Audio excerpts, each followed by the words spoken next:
Auscultación pulmonar. Esta técnica exploratoria es muy importante para evaluar el flujo de aire por el árbol traqueobronquial. Ayuda a evaluar el estado de los pulmones y el espacio pleural. La auscultación consiste en escuchar los ruidos generados por la respiración, así como los ruidos adventicios.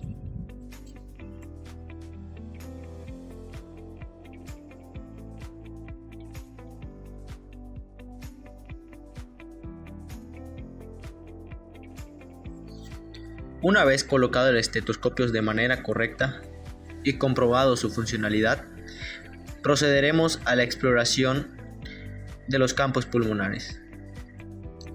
Como primer punto se encuentra la zona superior izquierda, señalada con el número 1. Después deslizamos el estetoscopio hacia la zona superior derecha, con el número 2. Posteriormente la zona intermedia izquierda, con el número 3.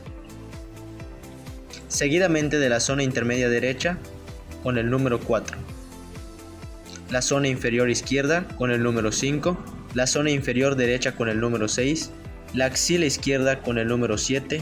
Y la axila derecha, con el número 8. En estos puntos ya antes mencionados, vamos a estar valorando la frecuencia, la intensidad de la respiración. No debemos olvidar que antes de realizar el procedimiento de auscultación pulmonar, debemos presentarnos uno mismo con el paciente, así como comprobar la identidad de este mismo.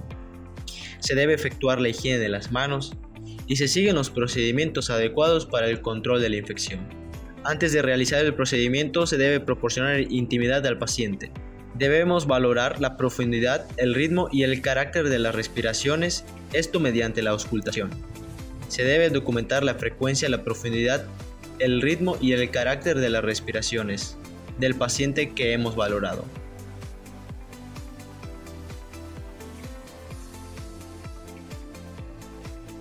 Se le brinda cuidados al material equipo utilizado, se le brinda confort al paciente y se le explica lo que hemos hallado en la valoración.